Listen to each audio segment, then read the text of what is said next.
Fire signs, tignan po natin kung ano yung mensahe para sa'yo ngayon. Keep in mind na ito ay general reading lamang. So, hindi po lahat ay makaka-relate. So, be open-minded. Sa mga hindi pa po nakasubscribe dito sa ating channel, please subscribe na po kayo. And palike na din po ng ating video. At sa mga nais pong mag-avail ng ating private readings, ng ating Evil Eye Amulet Necklace, at ng ating Tears Bracelet, makikita nyo po yung link sa description box. Tarot Intentions by Aliana Reyes. So, we have goal setting. So, pwede po na nagpaplano kayo, fire signs, pagdating sa inyong mga goals. Pwede meron dito, ngayon lang kayo nagkaroon ng lakas ng loob para i-pursue yung mga goals ninyo. Pwede ngayon lang naging maayos yung flow, ng mga pangyayari sa life ninyo. Kaya, pwedeng mas lalo po kayong ginaganahan ngayon to achieve your dreams. Sabi dito, set clear goals and create plans to achieve your life's desires and dreams. So, totoo naman yan. Diba? Kailangan may concrete plan din po kayo pagdating dito sa mga goals ninyo. Hindi pwede na sabi lang kayo ng sabi na gusto mo ng ganito, gusto mo ng ganyan, pero di naman kayo gumagawa ng action. So, wala lang din, diba? Parang sinusulat nyo lang or binubulong nyo lang yan sa hangin.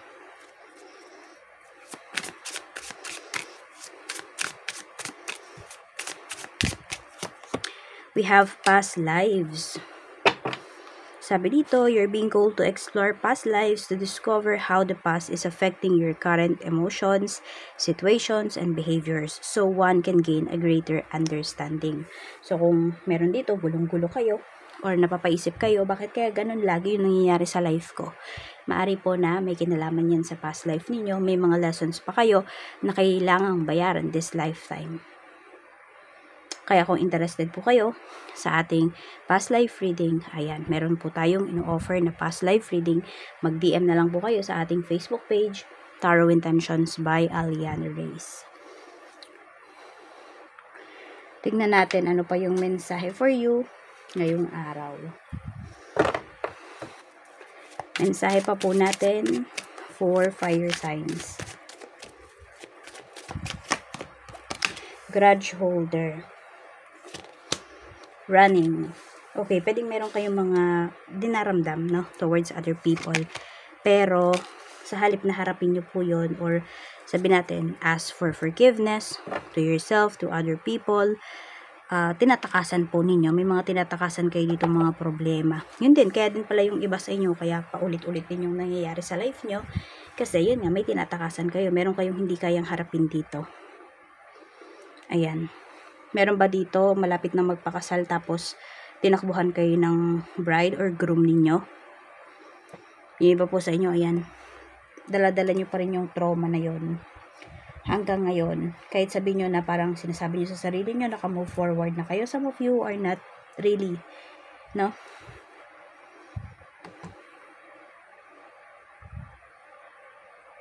Tignan po natin.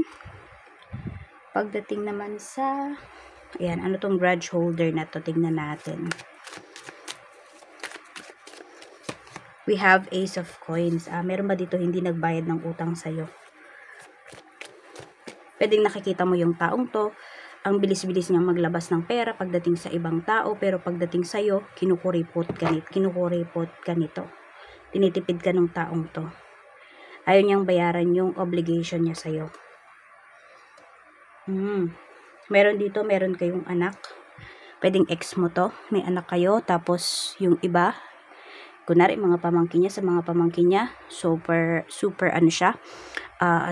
galante. Sa parents niya, super galante. Pero sa anak niya, tinitipid niya. Kaya po yung iba sa inyo, may hinanakit kayo rito. Ano tong running na to? So, we have 7 of Cups. Meron naman dito, tumatakbo kayo sa mga tinatakbuhan, nilalayuan nyo yung mga opportunities for some of you. Siguro dahil hindi nyo pa alam kung ano ba talaga yung ipopursue ninyo, ano ba yung iti-take ninyo. Nahihirapan po kayo rito. May mga bagay kasi na dumarating sa life mo unexpectedly. Happiness hater. We have Justice. So, pwedeng may tao dito na ito, either ikaw to yung tao na to, na may gumawa nga sa'yo ng hindi maganda, tapos nakikita mo yung tao na yon, parang feeling mo hindi siya kinakarma. Feeling mo mas binibless pa siya. Alam mo kung bakit? Kasi po yung iba sa inyo, hintay kayo ng hintay ng karma ng tao na yon. Merong ganun ha. Habang hinihintay nyo or yes, tuwing hinihintay ninyo na makarma yung isang tao, mas binibless siya. Tapos kung mapapansin mo, bakit yung buhay mo yung mabigat? Kaya, kung may ginawa man sa'yo yung tao na yan, he or she will face his or her own karma. Hindi mo po kailangan bantayan yan. Alam mo kung ano kailangan mong gawin? Mas mag-focus ka sa buhay mo. Mas tignan mo kung ano ba yung mga blessings na dumarating sa'yo. Either nasaktan ka man, whether nasaktan ka man ng tao na yan or what, focus on yourself, focus on your goals. Check natin ang trabaho, kamusta ang energy. We have 3 of Wands. So, pwedeng may mga meetings, may mga pag-uusap po dito. Pagdating sa trabaho, may new projects kayong pinaghahandaan. We have 2 of Cups. So, maganda rin naman po yung relationship mo with your co-workers. Wala naman kayong problema. Nakikiko-operate naman po kada isa sa inyo. May nai-contribute naman kayo doon sa project. Pagdating naman po sa inyong negosyo, napakaganda kasi we have 9 of coins. So parang hindi pa man din kayo sabihin natin, ano yun? Parang hindi pa kayo tapos sa isang kliyente, meron ulit isang client, ganun yung dating dito. So malaki po ang kikitain ninyo ngayong araw. Tapos meron din dito, kung may business po kayo, ayan, mag-stock pa kayo ng mas marami pang mga products ninyo kasi mabilis siyang maubos. 6 of Wands. Okay, tsinaga nyo naman po talaga yung business na ito. Kaya, di ba, ang balik din naman po sa inyo ay maganda rin talaga. Tiyaga lang talaga sa business. Hindi lagi yan na may benta. Pero dapat lagi kayong excited pagdating sa business ninyo. Tignan natin. Pwedeng mai-invite din pala kayo dito. Kasi may pag-travel tayong pinapakita rito with this 6 of Wands. May invite. Sa kaperahan mo, kamusta? Okay, we have 4 of coins. So, medyo nagiging magastos pala kayo this last days, few months, few weeks. We have the Hermit. Ngayon napapaisip ka tuloy dun sa mga pinagkagastosan mo. We have the Devil. O yan, yung iba sa inyo. Maraming tukso nga sa inyong paligid. Kaya tipid-tipid po kayo. So, pwedeng naranasan nyo na nitong mga nakaraan na short kayo sa budget. So, tipid-tipid na talaga. Diba? Tipirin nyo po yung inyong pera. Pagkasyahin nyo lang kung ano yung mayroon kayo ngayon. Huwag kayong sobra-sobrang gumastos kasi pagsisisihan nyo rin po. Kayo din yung mahihirapan kasi. Sa love life naman, tingnan natin. Kamusta naman ang love life mo? We have Queen of Swords. I-confirm natin yan, ha? We have King of Cups. We have Ace of Cups. Meron ba dito pinagbibintangan nyo yung person nyo na may iba?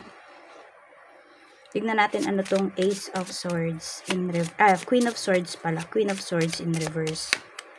Camera. So, may hindi makamove forward. So, pwede nga sabihin natin, baka may betrayal na nangyari before. Tapos hanggang ngayon, hindi nyo po yun makalimutan. Lagi siyang naglilinger sa inyong isipan. King of Cups, we have Clock. Yan. So, naiisip nyo rin ito ngayon kasi pwedeng kulang yung time na binibigay sa'yo ng person mo. Kaya feeling mo, baka may iba na naman siyang kinalolokohan. We have Lightning. Ayan, sa Ace of Cups natin. Sudden change, shocking news, surprise epiphany. Affable, we have also transformation. So, wala naman po, wala namang ibang pinagkakaabalahan dito yung person mo. Kung hindi pa pwedeng trabaho lang, ganyan. Kung may pinupuntahan man siya, pwedeng kaibigan or family niya. So, ayan, magugulat ka, magsasabi na siya sa'yo. Magiging vulnerable na tong person mo. Fire signs. So, ayan lang po yung mensahe para sa'yo. Maraming salamat and more blessings to come.